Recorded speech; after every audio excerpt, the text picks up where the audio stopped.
To thank everyone for joining us today. My name is Bridget, and I'll be the moderator for this session. And before we dive in, just a quick housekeeping note that today's webinar is being recorded, and a copy of the recording will be sent to the email address you used to register. And that should be delivered to your inbox in a few days here. So feel free to step away if needed or rewatch any part of the session later on.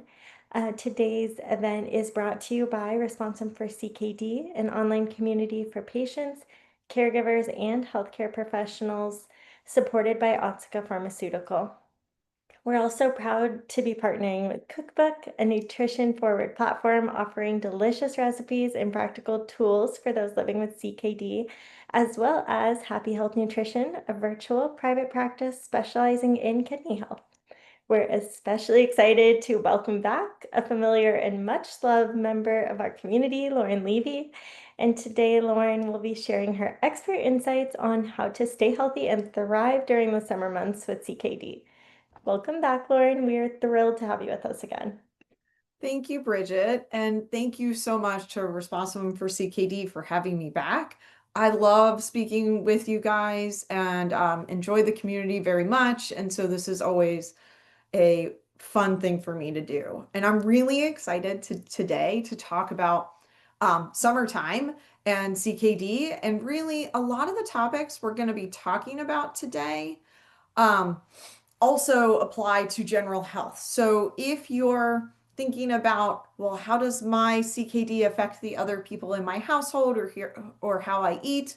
All of these same principles can help any individual. And we are going to focus on those kidney specific reasons and whys for you. So as Bridget was so nice to introduce me, my name is Lauren Bud Levy. I am a registered dietitian and a board certified specialist in renal nutrition, and I have been board certified in renal nutrition since about 2011. And I run an insurance-based private practice specializing in kidney health and chronic disease management. And so our company, Happy Health Nutrition, we are focused on accessibility for nutrition counseling and trying to make people healthier and stay much more proactive in our care.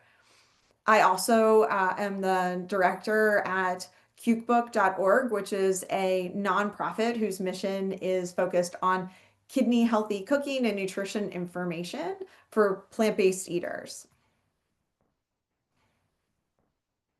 So today we're going to talk about some general kidney nutrition principles, because if you're new to this, if this is your first webinar, I always like to start here to remind us of our why. Each of our whys are a little bit different on the other side of the screen as you listen. So you want to establish what your why is as you listen and pick up tidbits that apply to you. We're going to be talking about hydration and sodium, potassium, protein, and phosphorus, all our favorite nutrients in kidney health, as well as ways to enjoy barbecues, events, and travel, simple recipe modifications, because ultimately this information is great, but until you know how and what to put on your plate, it doesn't really help too much if you can't translate it. And then Responsible was nice enough to ask you for your questions, and we're going to answer those questions. So if you submitted those, we'll definitely get to them. As well as if you're watching this live, please add more questions. The end of this session is supposed to be interactive and casual, and I love getting to dive into the questions that maybe I haven't hit exactly what you were hoping for.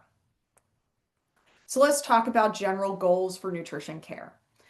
As you watch this, you want to identify, where is it that I am on my kidney health journey? Are you someone who has chronic kidney disease, stages 1 through 5, but are not on dialysis? So you're focused on preventing any further kidney damage, maintaining your kidney function, and lessening the risk for progression? Or are you someone who is on dialysis and may or may not be eligible for a transplant, where your focus is maintain good nutrition status, maintain good physical function and quality of life, and lessen the risk for any heart disease issues? Because ultimately on dialysis, it is our heart health that we're trying to focus on, because our kidney health, the dialysis is actually doing the work of the kidney for itself. So, or for us. And so what we're trying there is we need to keep our nutrients in a parameter, but we're trying to protect our heart too. And we don't talk about that a lot in the kidney space.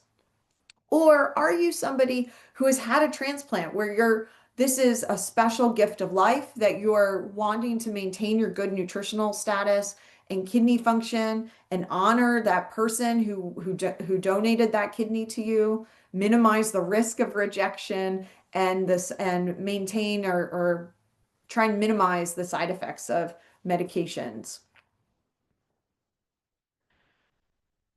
So this presentation is not going to have every tidbit that applies to you, meaning you might not have to be as strict on a certain nutrient that somebody else is watching it. So I want you to take a second, maybe even pause this slide if you're watching this recorded, and think to yourself, how much protein do I need? Is this something that I need to focus on? Do I need to follow a low salt diet? The majority of us, yes, is the answer. Do I need a potassium restriction? The KDOQI standards, or the National Kidney Foundation standards, are that unless your potassium is high, you may not need, or most likely do not need, to follow a strict potassium restriction. As well as, we want to remember, it's not a no potassium diet, it is a limited potassium diet. Do you need to avoid phosphorus additives because your phosphorus is high? Are you someone who needs to maintain stable blood sugars because you have diabetes?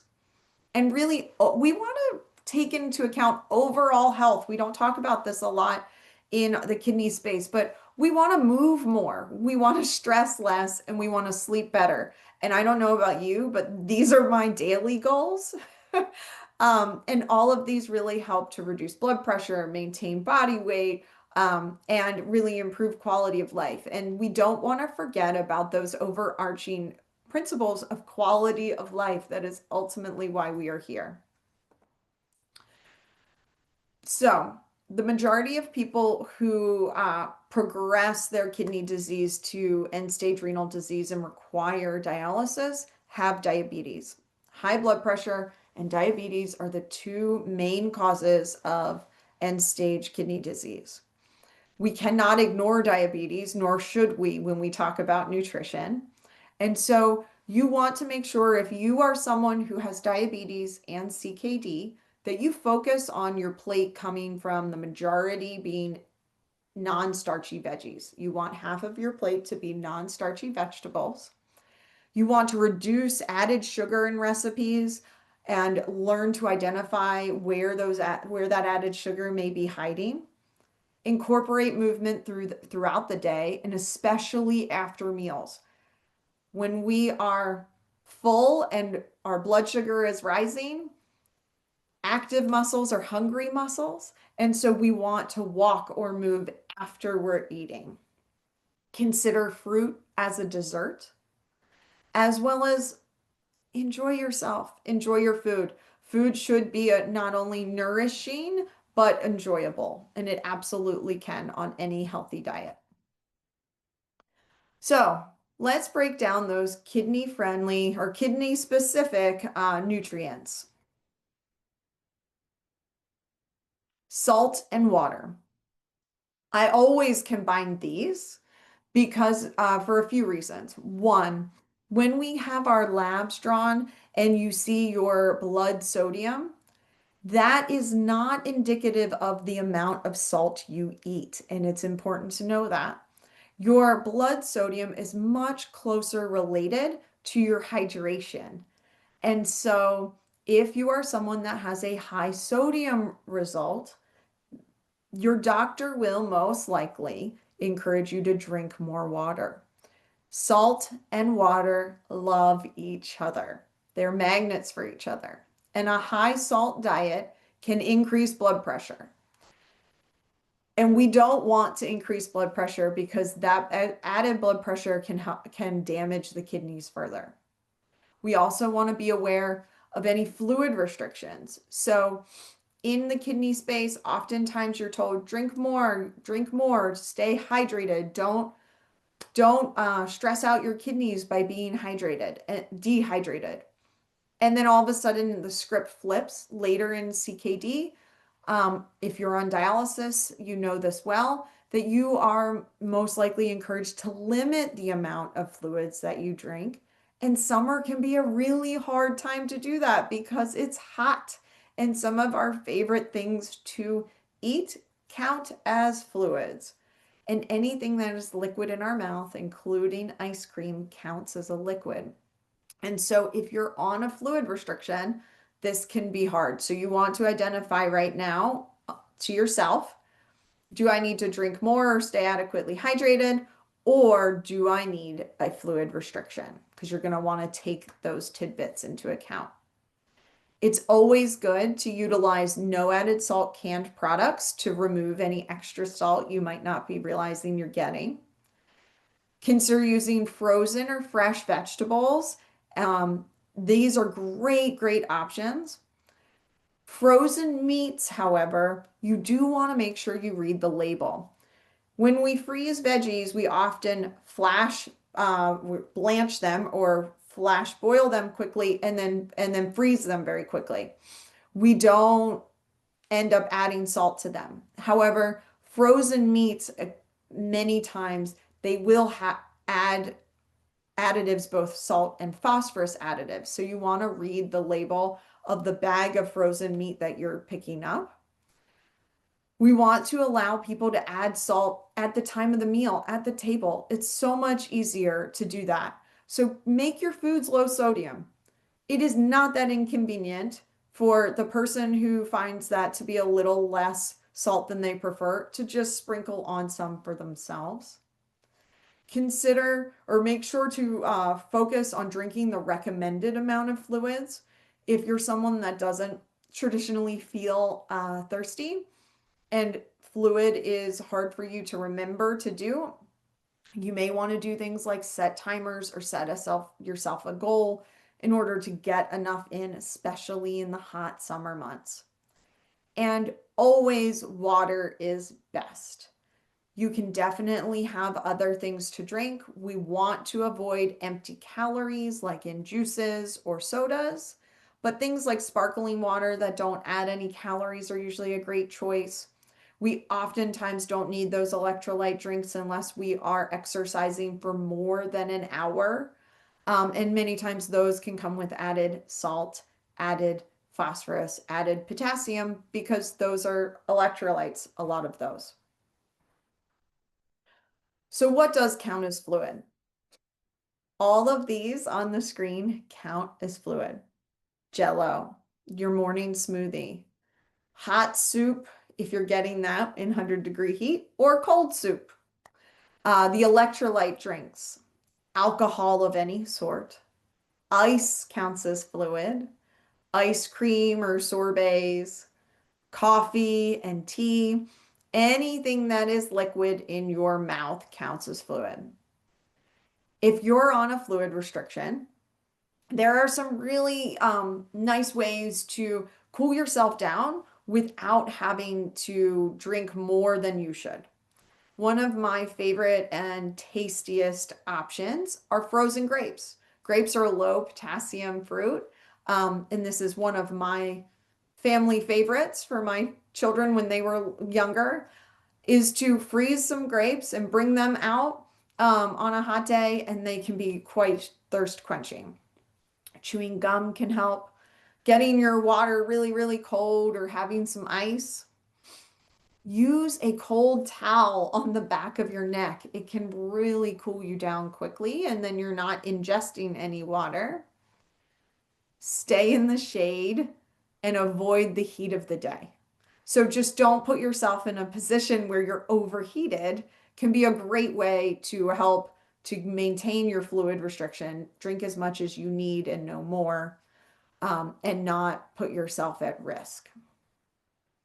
For those of you who do not know, the reason why many people are put on a fluid restriction or recommended to have a fluid restriction is because their kidneys are not working as well and the extra water that normally we would urinate out, it accumulates in places like our hands and our feet or our abdomen. And it also fills our blood system and it makes it harder for our heart to pump. And so you people end up on a fluid restriction trying to reduce any swelling or any edema. Protein.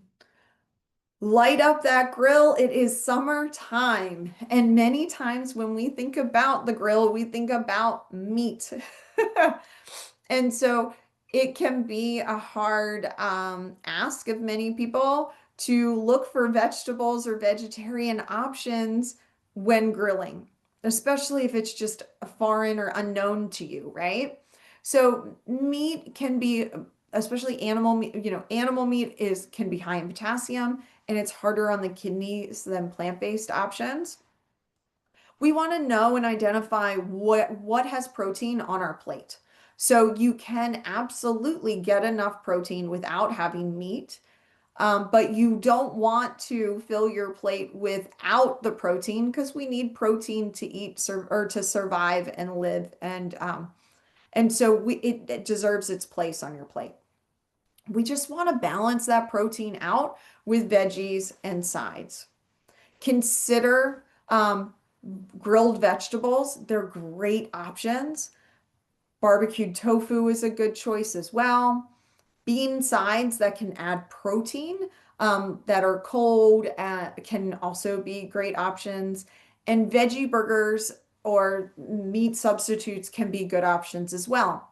You just want to read the food label to identify how much salt or protein or additives those type of um, meat substitutes have. Some meat substitutes or veggie burgers can be really, really healthy. You can make them on your own as well.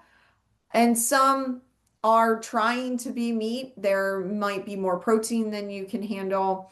They may have more salt than you need. So just read the label. We don't want to demonize any one specific food. But so there's definitely a place for all foods in a kidney-friendly eating pattern.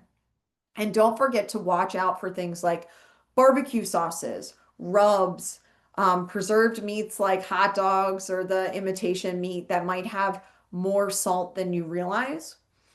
If you're in the situation where this is your choice, you only have the hot dog, fill the rest of your plate with veggies. Don't add any more salt sources. Don't pick up the potato chips.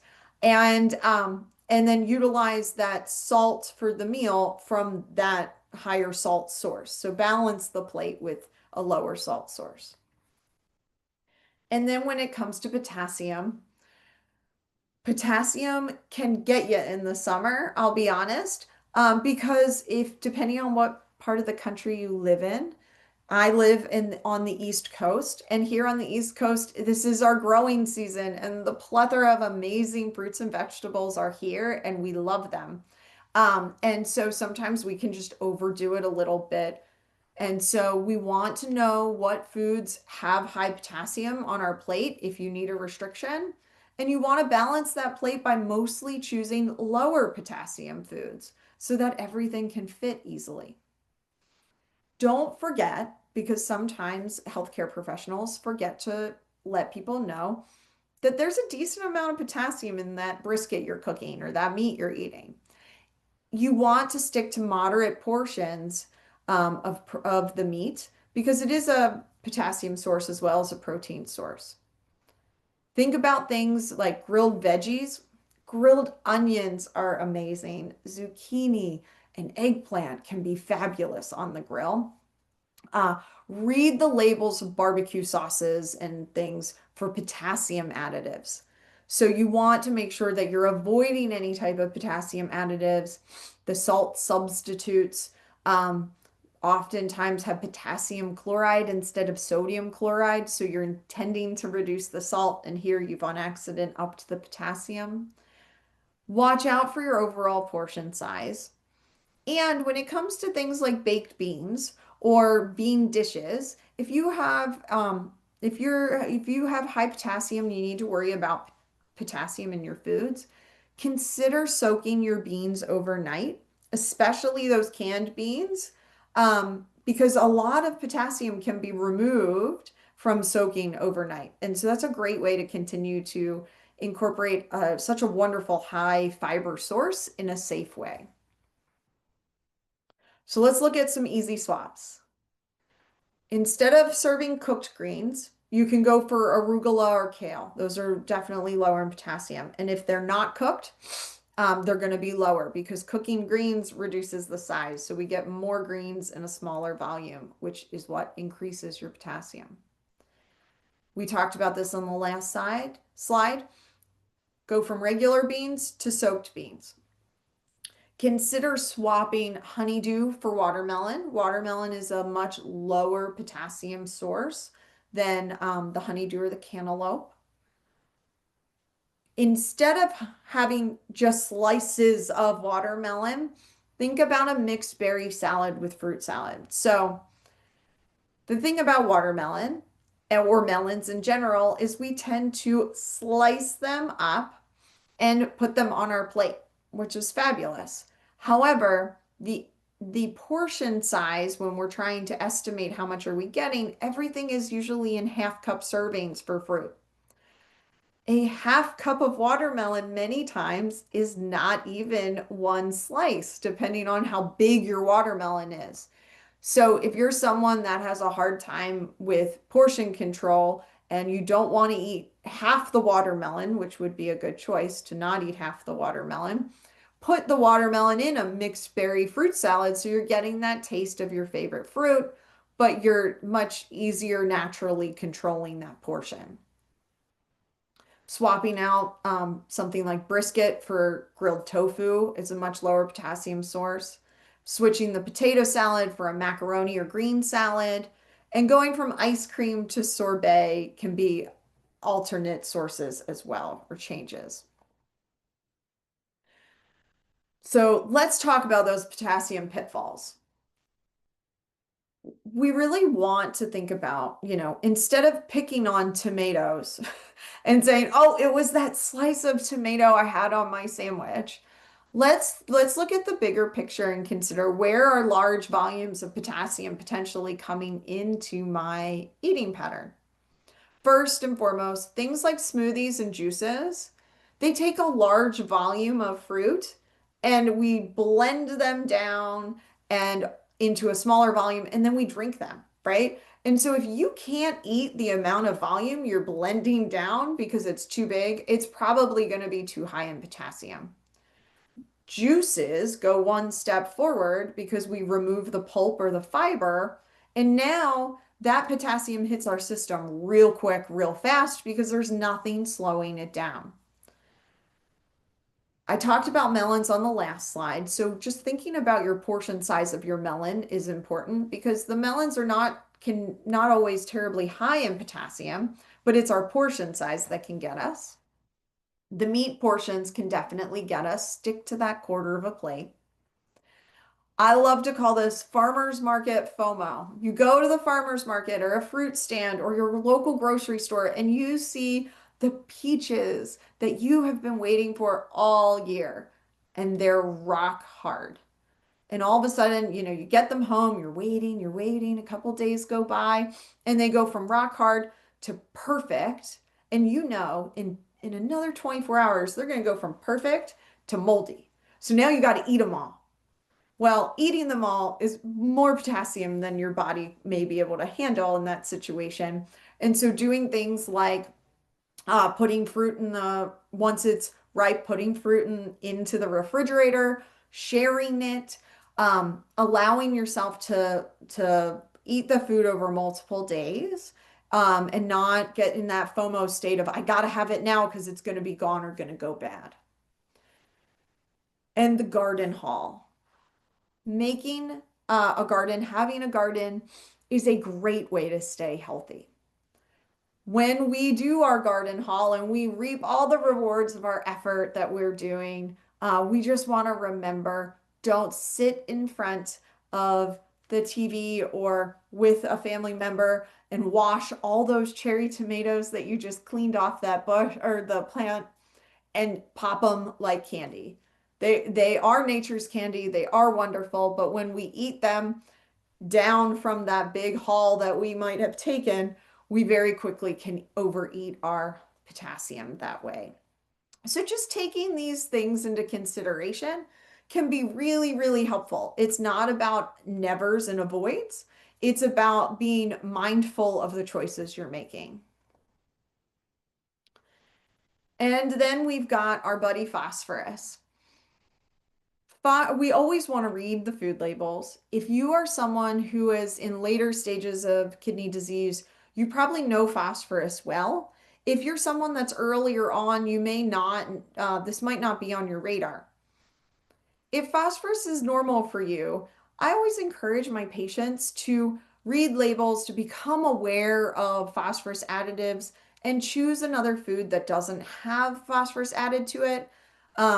Because it doesn't mean you can't have all of that food category. It just means that product isn't a good choice for you. If you've been prescribed binders, take those binders with your meals. And when we think holistically, consider vanilla over a chocolate flavoring, or consider a fruit dessert because fruit is low in phosphorus. Use less dairy. So dairy is a natural source of phosphorus.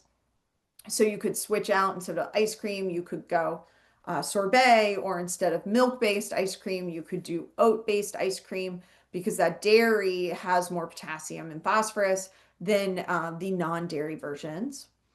Consider water over colas or any sodas or electrolyte drinks.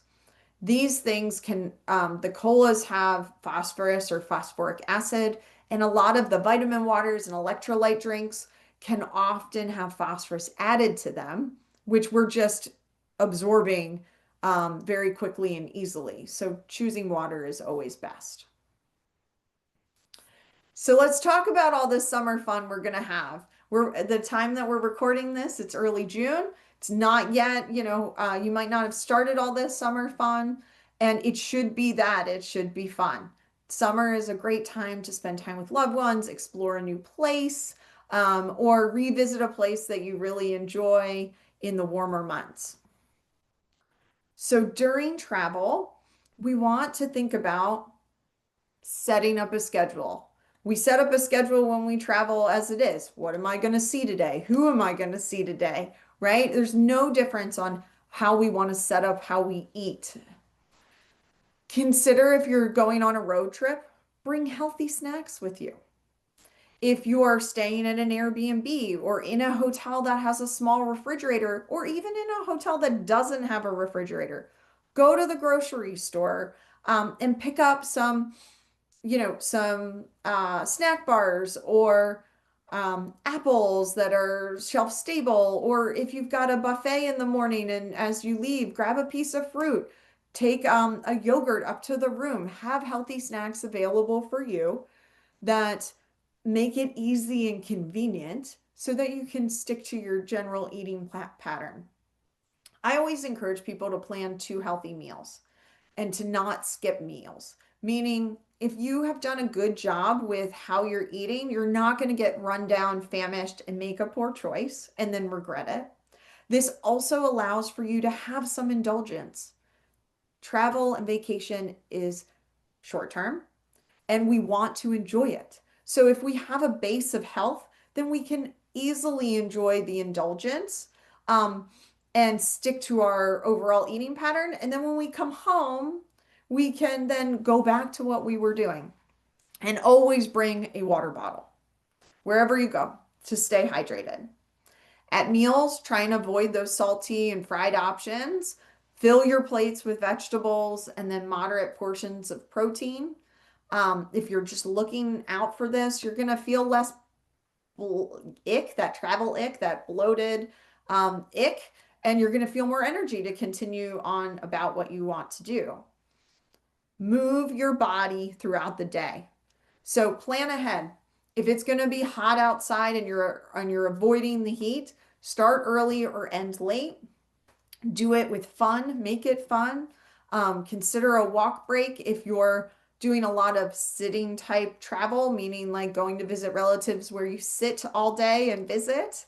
Um, and think about if you're exploring, do that with walking. It's much easier to control your blood pressure, to control your blood sugar when you're walking throughout the day, and especially when you're having some indulgence. Indulgence is easier when we travel if we move our body. I can't tell you how many of my patients come back blown away that they have great blood sugar control and have not gained weight even though they were indulging because they moved their body. And then lastly, have fun. Enjoy yourself. It's just a vacation. You go back to the real world and you restart what you were doing. Summer also allows us to get together with family and friends, and we want to crush the family barbecue. We do not want to instead be worried about, oh gosh, what am I going to eat? What are they going to do? How am I going to get through this? This should not be your focus. And I say this from a plant-based eater standpoint that I walk into many a barbecue knowing there are very little options for me. And what do I do and what do I encourage my patients to do? Make a plan. Ask, what can I contribute? And from that, bring a dish that is healthy for you and healthy for everyone. That can be a veggie tray. That can be a green salad. That can be a macaroni salad that you know is full of veggies and low sodium options. You can do lots of wonderful things that you can contribute. And don't forget to make time for movement before the event. Many times that being at that event is tiring in itself and we just want to collapse in the air conditioning and on the couch afterwards. So get the movement in early and don't skip meals. Even if you're super excited for, your favorite dish, still eat regularly so that you're not overeating and overcompensating once you get to the barbecue itself. And at the meal, focus on water. Make sure you've got water handy. Fill your plate with vegetables, moderate portions of meat. If you're going to have, quarter the plate. And this is one of my favorites. Don't sit for long periods of time in front of food. None of us can say no to the bag of chips that's just put in the middle of the table for all of us. Either sit away from those chips, put them to the side, push them away from you so that it makes it harder. That's a good general tip for all of us to follow. And focus on enjoying the people that you're visiting with. Ask to help to clean up. That helps to move our body after that big meal and keep our muscles hungry. And when in doubt, the best compliment that you can give somebody is to ask for leftovers. And really consider asking for leftovers of your favorite instead of stuffing yourself with that second portion. And if you have plane travel in your future this summer, stick to these 5 easy principles to really help make plane travel much easier. Bring a water bottle. And then after you're through security, fill that water bottle and then you've got it on the plane because we all know the plane is just absolutely dehydrating. Pack yourself a snack, one that is healthy for you, that is going to sustain you. Eat before the flight. Many places in the airport now have options that can be low in sodium and veggie forward. Choose that because once you are at the mercy of the air travel, there's no place to get a healthy option. You're going to be stuck with whatever they sell, and most of that is all high in salt. Consider walking the airport. I see this more and more of all individuals. While you're waiting, just walk the terminal. You're about to sit for a long period of time. This is a great opportunity to get steps and pass time easily. And lastly, and very importantly, bring your medication with you. The last thing that we want to do is pack that medication on a bag that is under the plane that potentially can get lost. And if you follow these 5 steps to plane travel, you are going to feel so much more just better, like not knocked down after that plane travel, not dehydrated and gross after it. You'll really enjoy the rest of your day. So let's talk about recipes. This is my favorite part, is talking about food.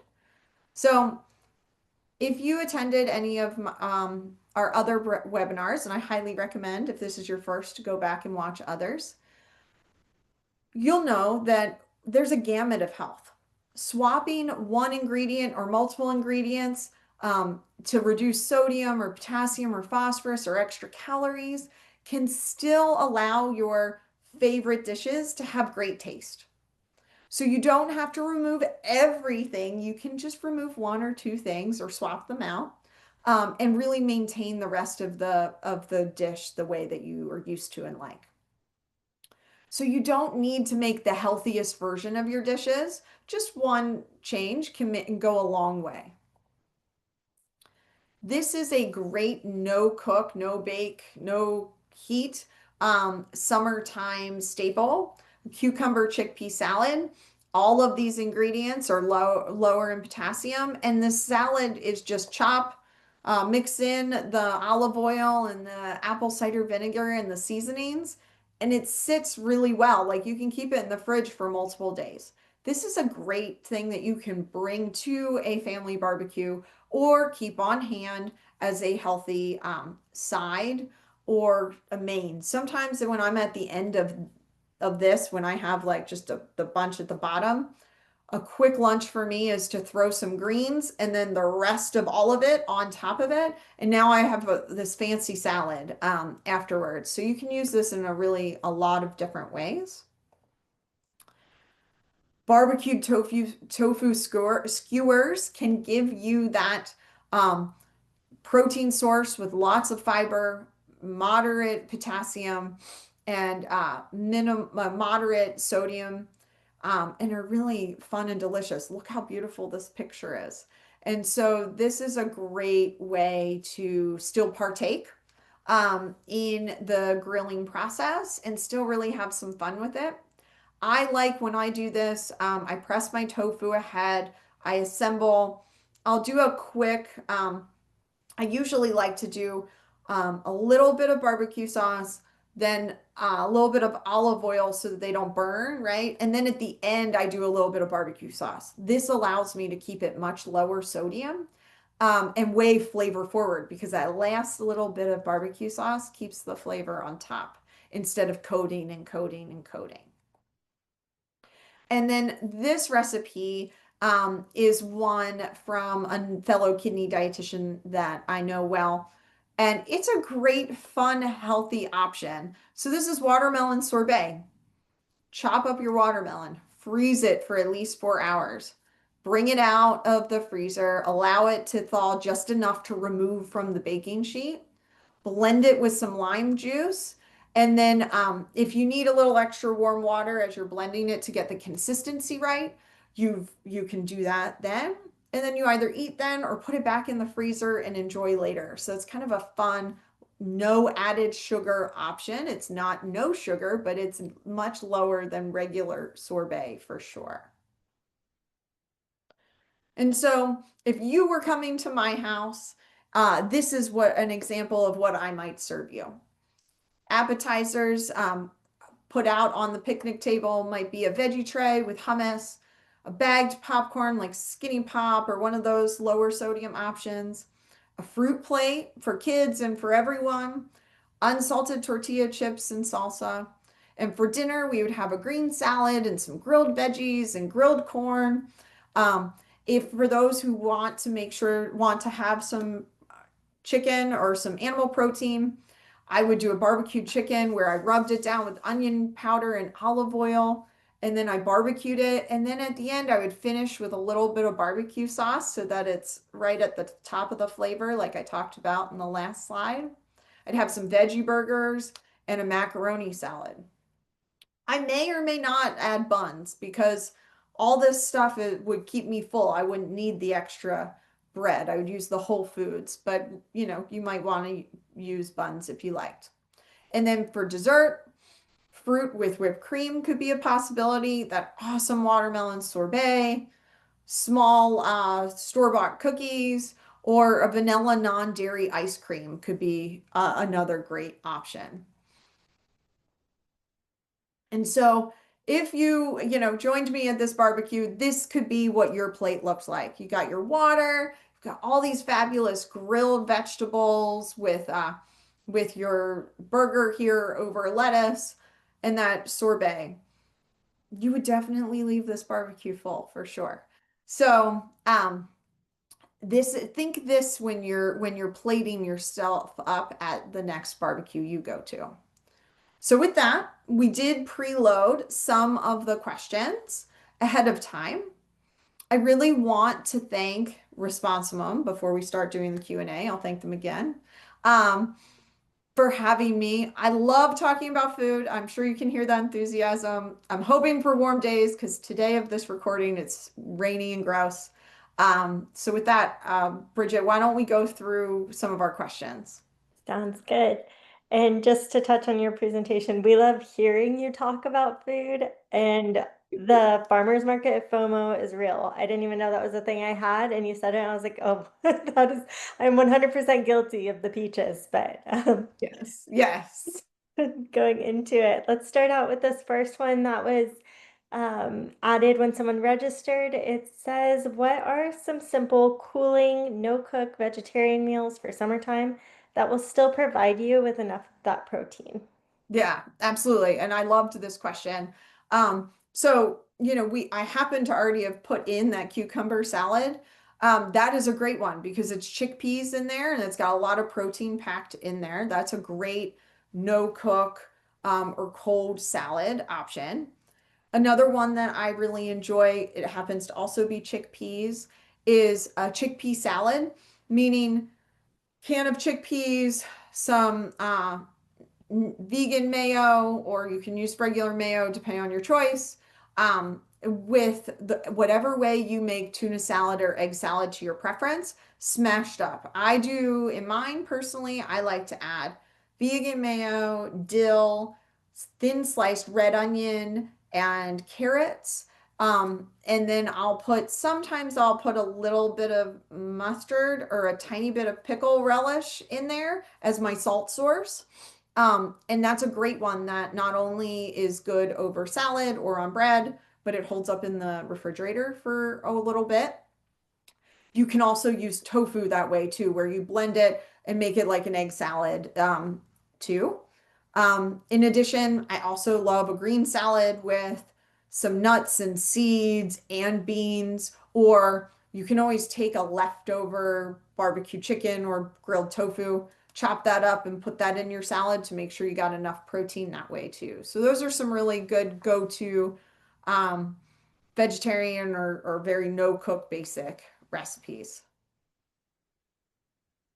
Sounds good. The next one we have, Ooh.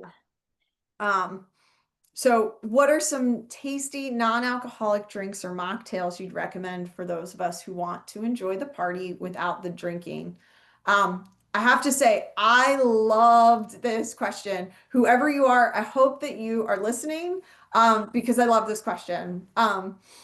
So there are a plethora of things that you could do to make it fun without the alcohol. And this is something in my own personal life I have been working towards as well. Using a flavored sparkling water is a great base for any type of non-alcoholic drink. You can do something as simple as a fun watermelon lime sparkling water and add a little bit more of real lime juice to it and make yourself a fojito or a faux margarita. There are fojitos as well, recipes.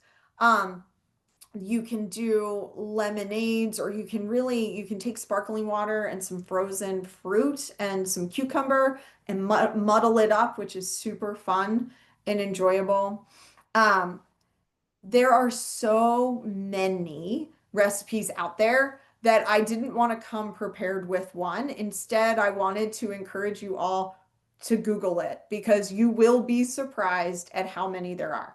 I will say, um, we do want to watch out for added sugar.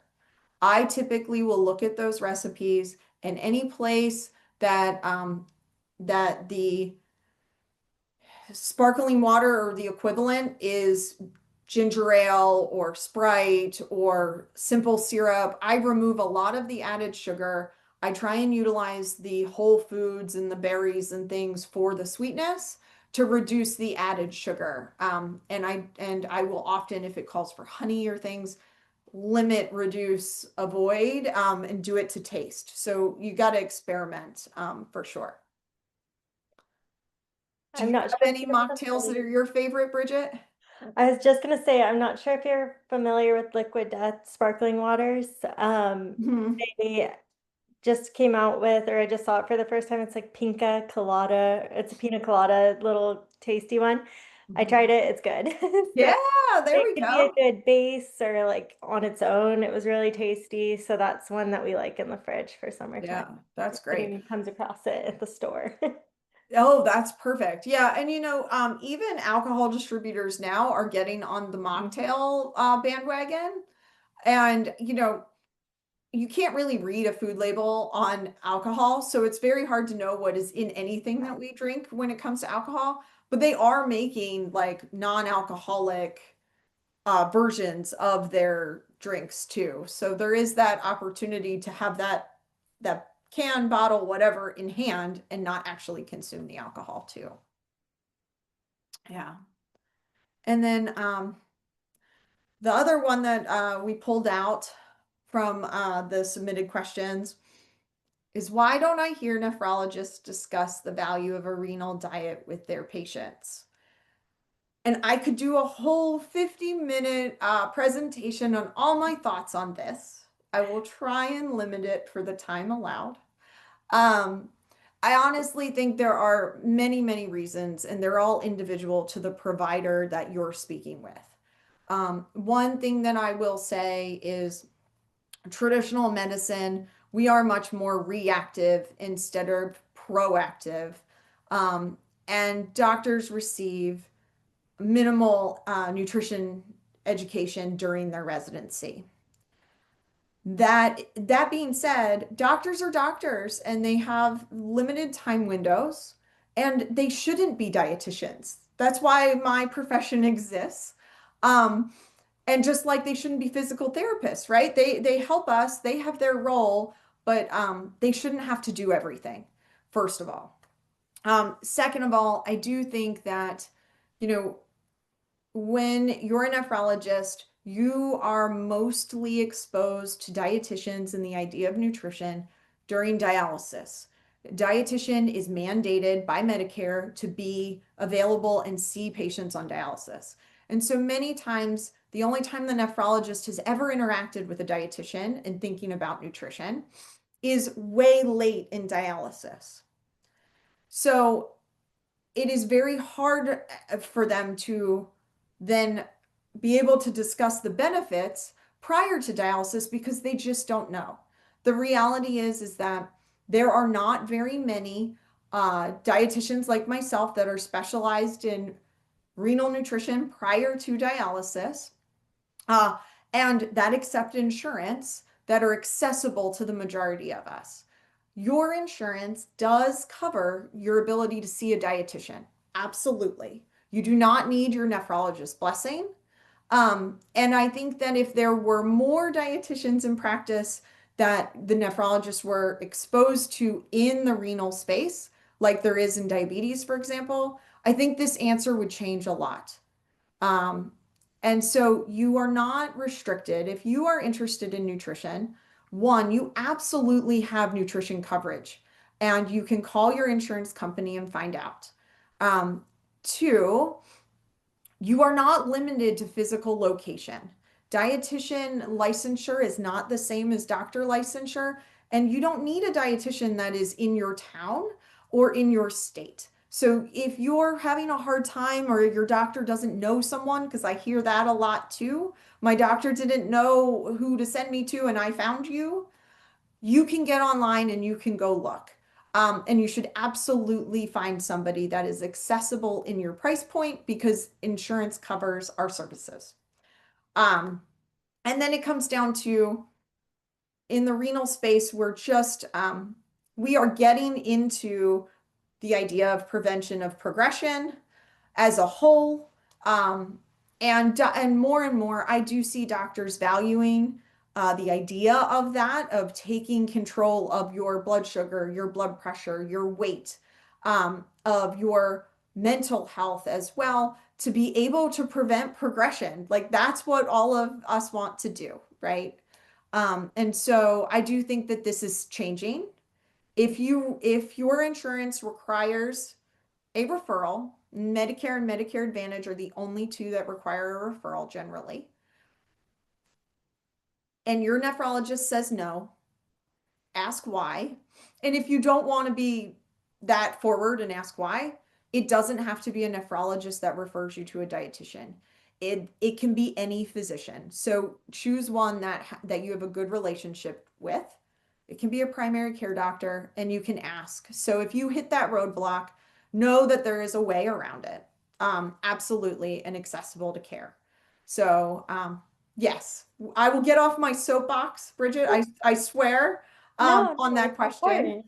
And yeah, it's not that it's important to hear that it's not like they're doing it out of ill will. It's just that No, it's not always on the front of mind. So yeah, that's definitely where absolutely. self-advocacy comes in, and Yeah, the knowledge of this is what helps us get there. So that's no exactly soapbox. right. Yeah. But we do have some live questions that are rolling in. If you would like to take a look at those. Yeah, do you mind here, I'm gonna put the thank you slide up Yeah, of and course. then I'm gonna come out of sharing so that I can see them. Does that sound good? Yeah, sounds All great. right. Well, thank you again to response to them. I'm gonna get your questions now. I just want to make sure pause this or write down the socials, the website, all the ways to contact us. If you Yeah. have questions around insurance coverage, you're welcome to reach out to me at happyhealthnutrition.net. And most of those recipes, not all, but most of those recipes that we talked about today are from cukebook.org. See the Q&A. Okay. How about eggs and dairy? So eggs and dairy can be balanced on a plate to be totally utilized if you want to. And so you just want to make sure that you are doing that, balancing that plate with plenty of fruits and vegetables around those sources that are higher in potassium, phosphorus, and protein. Okay, let's see. Um, Okay, so your point about smoothies containing more fruit than we could or should consume in one sitting was a revelation.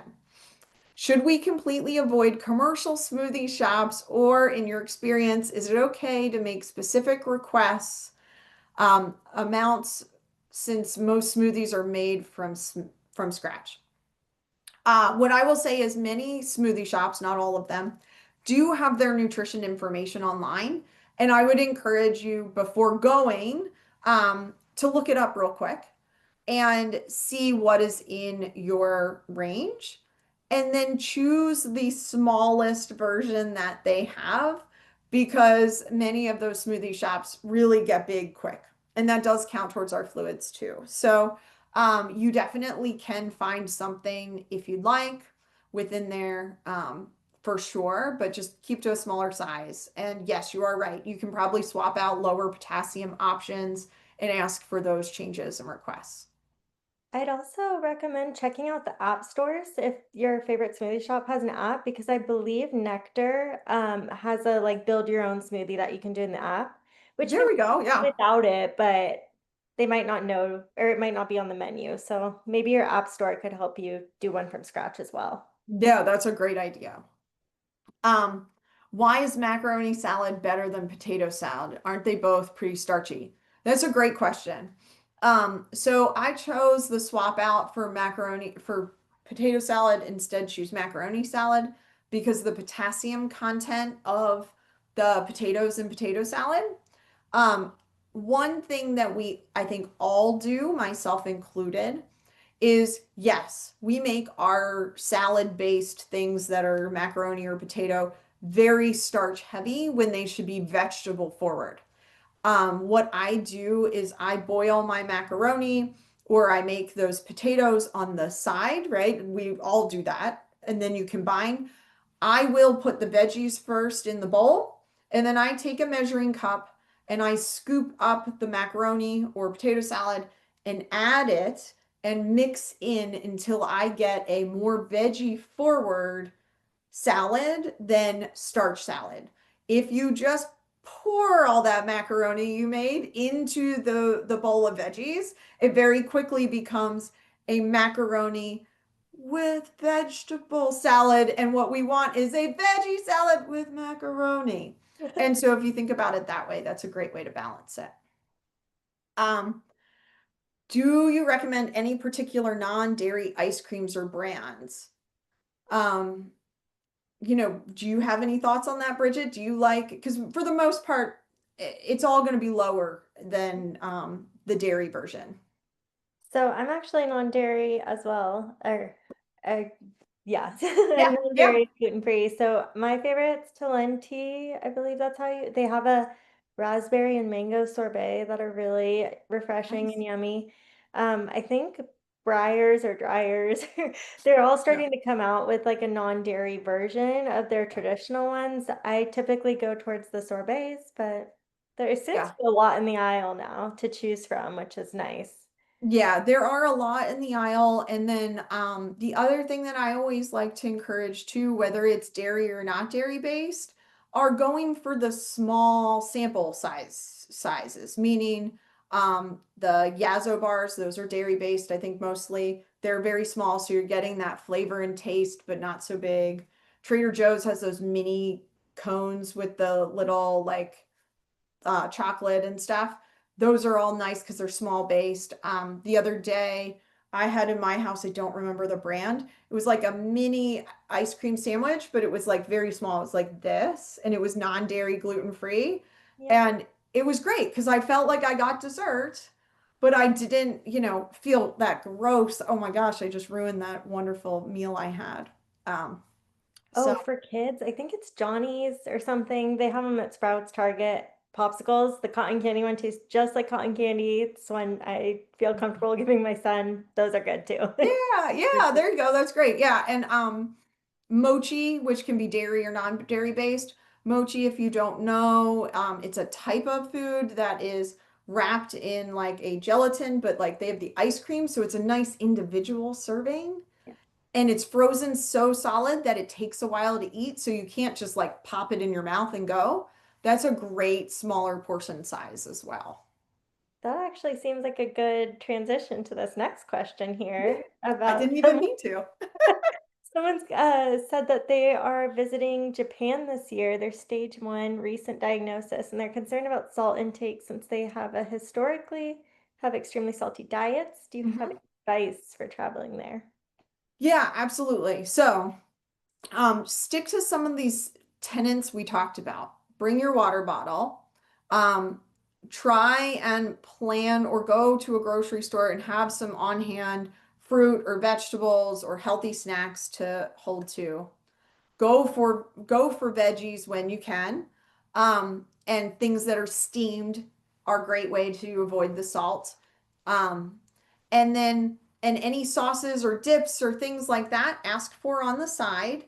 And consider if you're going to have fish, go for the sashimi that is just the fish itself. It's not necessarily all presented nicely in sushi or in rolls that you might have extra salt or sodium that you didn't realize, because yes, soy sauce and low sodium soy sauce and fish sauce and a lot of those types of parts of that cuisine can be very salty very quickly.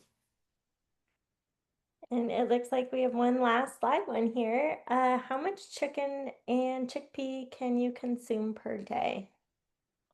Well, if you were asking me, I would say that if I was left on a desert island, the only thing that I would want is a can of chickpeas and a can opener.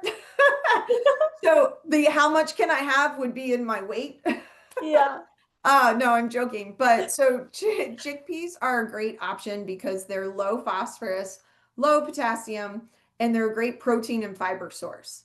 So they're really, your individual limits are based on your height, your size, your stage of kidney disease, your other health issues. And so it's very individualized to be able to say on a webinar like this. What I will say is you could easily have a cup of chickpeas a day and still be well within any type of potassium restriction or anything else, and meet your protein needs. When it comes to chicken is much more protein dense. And really, a deck size of cards is going to give you 20 to 25 grams of protein, which is really for the most of us in the kidney space, like all you need, if not less, depending on what your goal and focus is. And so I would say that that would be my max there, but always going vegetarian when you can, and then adding in the animal sources can be a nice blend of both worlds. Yeah. Well, thank you, Lauren.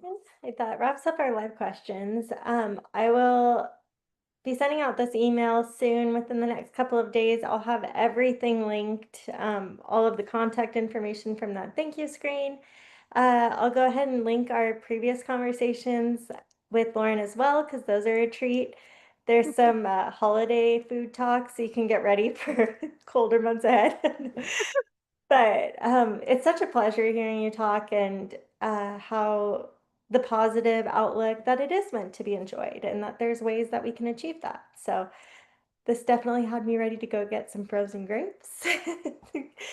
It was really Well, good. Well, I always enjoy speaking for you all. I enjoy working with you all. You have a wonderful community, and I appreciate everyone who has watched and listened, and gone along on my soapbox and my excitement and passion for the subject. So you guys have a love wonderful day. it. Thank you, Lauren, and thank you everyone for joining. We'll be in touch with you soon.